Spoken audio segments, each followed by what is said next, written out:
Mi nombre es Juan Curio y esto es Literatura para Disfrutar. Hoy vamos a hablar de un error bastante común entre los escritores y los lectores que refiere al narrador testigo. Muchos, y con mucha razón, encolumnan bajo la tercera persona a este tipo de narrador.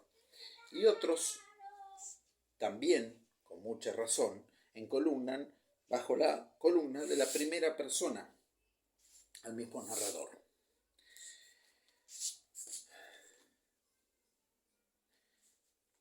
En algún momento dudé de estas versiones cuando noté que los ponían según el punto de vista de cada escritor en una u otra columna. Comencé a investigar, había desarrollado una teoría sobre el tema y encontré información que apoyaba la teoría que había formado, y es que el narrador testigo pertenece a la primera y también pertenece a la tercera persona. Vamos a poner un ejemplo. Supongamos que somos profesionales de derecho y nos toca, en suerte, tomar declaración a dos testigos. El hecho es el robo de un pastel de la ventana de una casa. Entonces, el narrador, que narra en tercera persona, dice: un hombre llega en una camioneta en el asiento del acompañante, acompañado por otro que manejaba. La camioneta se detiene, el hombre desciende de la camioneta y se dirige hacia la casa donde estaba el pastel. Aprovechándose de las luces y sombras que había en la cuadra, se apoderó del pastel, volvió hacia la camioneta, subió a la camioneta y ambas personas huyeron de la escena. Acá podemos ver que el protagonista, aunque hubo una mezcla entre pasado y presente, el protagonista, el testigo, está describiendo la escena desde la tercera persona. Se refiere: un hombre llega, él, acompañado de otra persona, ellos, ¿sí?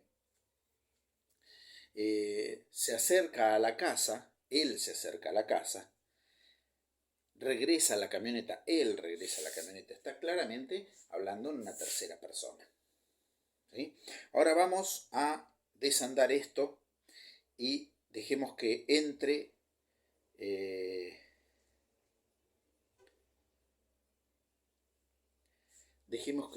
el segundo testigo. El segundo testigo le preguntan cómo fueron los hechos y él dice: bueno, yo regresaba del club como lo hago todas las tardes. Me gusta volver por las calles oscuras porque tengo un poco de fobia al exceso de gente en la calle.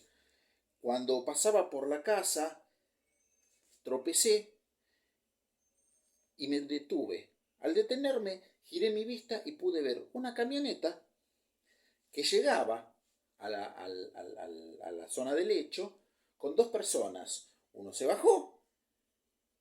Yo en principio no tuve ninguna reacción porque me pareció algo común, pero cuando lo vi que se acercó a la casa me di cuenta que estaba llevándose un pastel de la ventana que en apariencia no le pertenecía. Bueno, acá vemos claramente que está hablando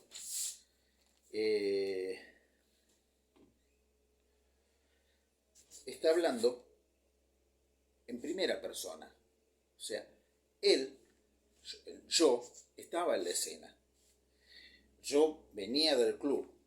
En realidad es un testigo porque no interviene en el hecho en sí, sino que solo da testimonio de lo que ve.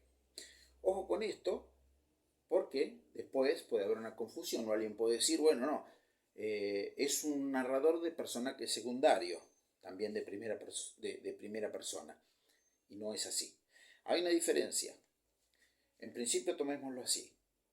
Este narrador no modifica los hechos, no participa de los hechos, solamente los ve y puede narrar lo que ve, ¿sí? Ahora,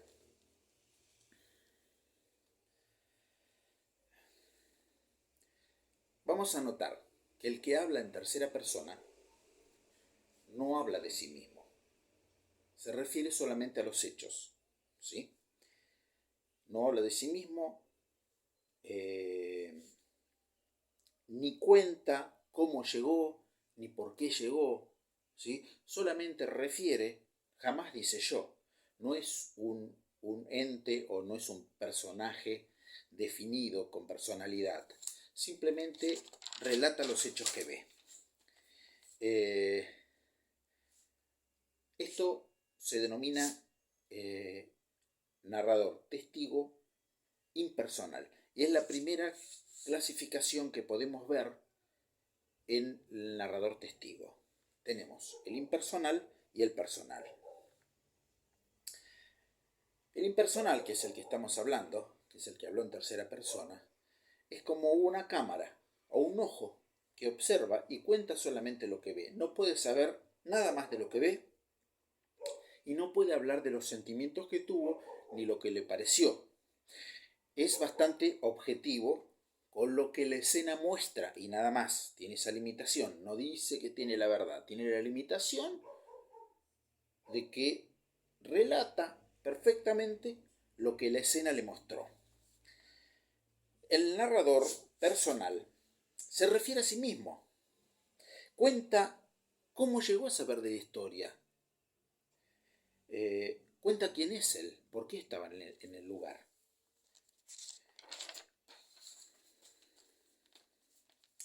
Acá nos conviene empezar con una clasificación de este narrador, que en principio lo vamos a dividir entre narrador presencial, testigo presencial, y narrador testigo evocador. A ver, el presencial está presente, mira y describe, como habíamos dicho, es impersonal, ¿sí? Y el narrador evocador es el narrador que cuenta en pasado, ¿sí? El que cuenta en pasado no habla del futuro porque no lo sabe, y al ser personal es subjetivo. ¿Qué quiere decir eso?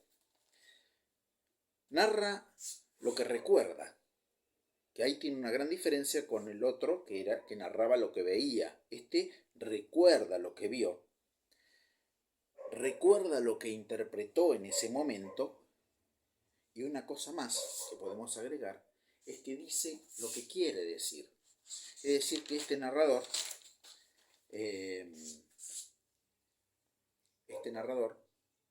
nos puede llegar a engañar, ocultar o puede omitir sin mala intención cierta información.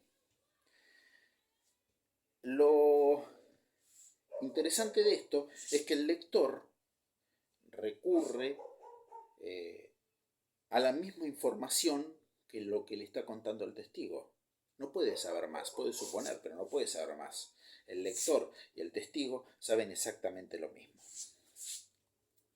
Volviendo a la clasificación de los narradores testigos, tenemos el presencial, testigo presencial, el testigo evocador y el testigo informante o transcriptor, que es un testigo que formalmente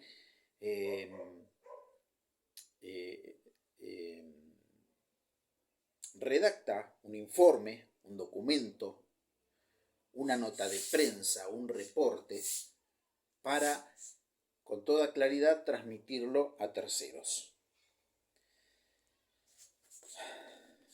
Vamos a ver entonces el testigo evocador, porque es muy interesante que lo repasemos. Este testigo evocador juega con la fidelidad del hecho. Es decir,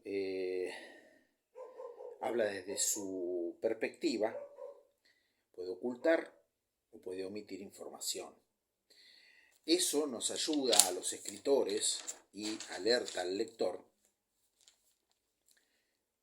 que dentro de esta narración puede haber fallos, puede haber inconsistencias. Por esa razón, cuando hay un hecho policial, no se toma solamente, no sirve y no se toma legalmente el testimonio de una sola persona, de un solo espectador, se busca otros testigos, ¿no es cierto? Vamos a explicarlo de otra manera con el mismo caso del pastel robado, ¿sí? Resulta que el hermano de la dueña del pastel se presenta ante el juez y le dice, mire, llamé a mis primos, a mis dos primos, para pedirle que me hagan el favor de que vayan a buscar el pastel. Y les prometí, les dije, no molesten, por favor, solamente tomen el pastel, que seguramente mi hermana lo va a dejar en la ventana, como hace siempre, ustedes lo toman y por favor me lo traen. Yo me voy a encargar de llamarla por teléfono y decirle que el pastel lo iban a llevar ustedes, que no se preocupe si desaparecía. Pero resulta que con todo el trabajo que tuve, me olvidé. Fíjense cómo con esto, caen los testimonios de los otros testigos. Ahí están los yerros dentro del testimonio. Esa fragilidad de la información que se puede manejar. Bueno, eso nos va a ayudar mucho a los escritores. Vamos a ver, el testigo está presente en el hecho. Si bien no forma parte de la acción del hecho, lo puede ver, está presente. De alguna manera es espectador directo, tiene información directa sobre el hecho. Tiene una perspectiva única e intrínseca al personaje. Es decir, que depende de su criterio. Depende también de lo que ve, porque el testigo que vimos al principio, que cuenta exactamente lo que está viendo, también está contando la verdad. Pero la verdad no es que eran dos ladrones, sino que eran los primos los primos de la persona para la cual le estaban preparando el pastel. Bueno, acá vemos la debilidad, la fragilidad del relato, que nos permite jugar con el lector y le permite al lector recrearse mejor sobre lo que va escuchando, ¿sí?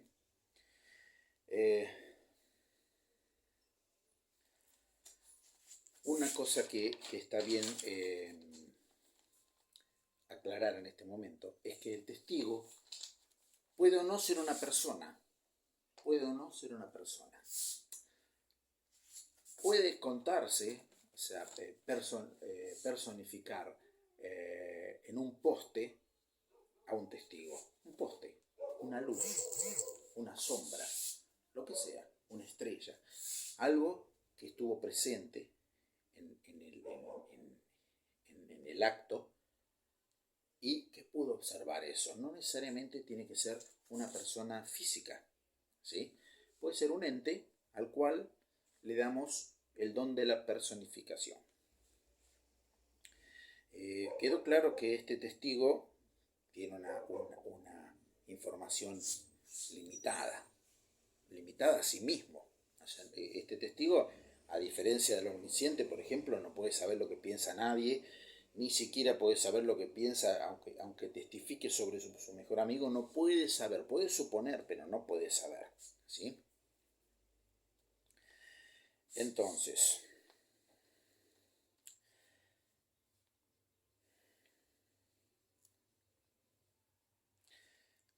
decíamos que tiene que guardar los límites. Y lo que tampoco puede hacer es anticiparse a los hechos, porque está testimoniando lo sucedido o lo que está sucediendo, según su evocador o presencial, y no contando una historia, Si está narrando simplemente, no está inventando una historia, está narrando simplemente lo que está ocurriendo. Creo que con respecto al narrador testigo hablamos suficiente. Espero que les haya quedado más o menos claro, que haya podido ser yo claro con ustedes. Y si tienen alguna duda, o les parece que algo está mal, o quieren cambiarlo, o cualquier cosa que yo pueda ayudarlos, los invito a que dejen los comentarios aquí abajo, y también los invito a que se suscriban al canal para que seamos más y podamos ayudar a más gente a comprender esta maravillosa área que es la literatura. Hasta pronto.